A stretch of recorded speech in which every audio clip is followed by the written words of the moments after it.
Assalamu alaikum wa rahmatullahi wa barakatuh. Bugungi bizning saboq al-lafz. Al-lafz degan bu emne desa, al-lafz degan bu savtun mustamilun ala ba'dil huruf. Savt degan un, mustamil degan emne qamtib olgan ala ba'dil huruful hijaiyya birki emne alfavit tamgalarini qamtib olgan sözdü, ündü biz emne deymiz ekan desa, lafz deydik ekamiz. Bu ikinci saat darsu sani. Oşol ün dep düşünsöңүздөр болот. Саут эмне экиге бөлүнөт экен. Колдонулган үн аны мустамал деп айтабыз, колдонулбаган үндү аны мухмал деп айтабыз. Биринчи колдонулбаган сөздү айтып коелу, то есть үндү. Ал гойру мавду' дейт. Мисалы коюлбаган же дайындалбаган бир үн деп коелу. Мисалы жаңы үн ойлоп табайлы. Гойру деген тескери окусаң ройгу болуп калат да. Мисалычы ройгу деген сөздү алсак, мисалы биз эч нерсени түшүнбөйбүз да. Ройгу деп бирөө кыйкырып атса, эмне? Бул лафз дейбиз, үн дейбиз, бирок анын эмне мааниси жок, колдонулбаган. Ошону биз гойру мавду' деп айтабыз.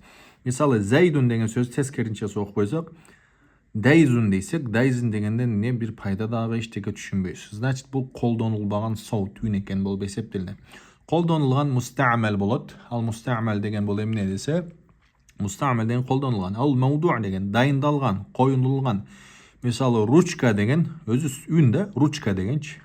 Ручка деген үн эмне ушул нерсеге, предметке коюлган, дайындалган. Ошондуктан мавду' деп аталат. Коул деген ошол пайдалуу, то есть мааниси бар сөз деп түшүнсөңүз болот. Эми ошол мустамал бизде эмне болот экен? Экиге бөлүнөт экен. Муфрат болот экен жана мураккаб болот экен. Муфрат деген жекелик түрдөгү сөз. Аны эмне калима деп да атап коет экен. Калима десеңиз да болот, муфрат десеңиз да болот. Муфрат десе дагы сөз түшүнөсүз, калима десе дагы эмне жекелик түрдөгү сөздү, то есть бир эле сөздү түшүнөсүз. Эми караңыз, ошол муфрат үчкө бөлүнөт экен. Исим, фейл, харф. Исим деген бул эмне десе, исим деген бул заманга байланышпаган сөз. Заманга байланышпаган сөз, мисалы калем десеңиз, учурчак, челекерчак же болбосо өткөн чакты түшүнбөйсүз. Калем сага калем эле деп калып кетет. Мисалы мааниси бар, заманга байланышпаган сөз. Фейл деген бул мааниси бар, бирок заманга байланышат. Учурчак, келечак же болбосо өткөн чактын бирөөсү менен байланышкан сөздү биз эмне фейл деп атабыз. Мисалы катаба дей турган болсоңуз, катаба деген бул жазды, өткөн чакта болуп атат. Харф деген бул эмне десе, харф деген бул мүчө деп түшүнсөңүз болот. Иля, мисалы га мүчөсү.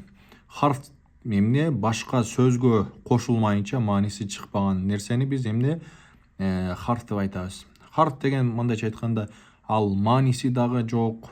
Мисалычы жана заманга да байланышпайт, бирок качан мааниси чыгат десе, башка сөзгө кошулганда эмне мааниси чыгат. Захабту, мисалы азхабу илал масжид десе, мен мечитке барам десе, ошо иля деген га мүчөсү эмне мааниси чыгат.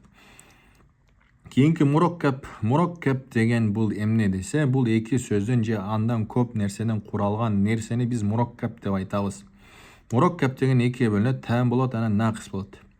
Таам деген бул эмне десе, bundan sen bir kandaydır bir talapты же болбосо bir кабарды түшүнө аласың, пайдасы бар. Нақыс десе бул кемчиликтүү, сүйлөм толук болбойт да, мисалычы. Таам дегенди калам деп коет экен, же болбосо муфид деп коет экен. Мисал Мухаммадун qa'imun десе, сиз бир кабарды түшүнүп атасыз. Мухаммад турат дегенде, Мухаммадун qaim деген Мухаммад турат деген. Мухаммад турат экен деп эмне бир кабарды түшүнүп атасыз. Нажаха Мухаммадун. Мухаммад ийгиликке жетти. Эмне? Сиз бир кабарды түшүнүп атасыз. То есть сиз бир кабар алып атасыз. Эми нақыс деген андан бир кабарды да, талапты да түшүнө албайсың да, мисалычы. Китабу Мухаммадин десем, Мухаммадтын китеби деп айта турган болсом, сиз эмне bundan бир кабарды түшүнө алган жоксуз да, сиз. Мухаммадтын китеби эмне деген суроо пайда болот да, түшүндүңүзбү? Кийинкиси, бирөө 15 деген. 15 деген мураккаб деген буга чейин айттык, эки сөздөн куралган нерсени биз мураккаб деп айтабыз. Мисалы мына 1-2 сөз турат, 15 деп турат. Бирок 15дан биз кандайдыр бир кабарды түшүнө албайбыз. Ошондуктан бул нақис болуп эсептелинет. Бүгүнкү биздин сабак ал-лафз болду. Лафз деген эмне десе, ошол ооздон чыккан үн. Ол экиге бөлүнөт экен, колдонулган жана колдонулбаган. Колдонулган ушулар. Ошо менен биздин сабак бүттү, ал-лафз бүттү. Аллаху а'ламу бис-саваб.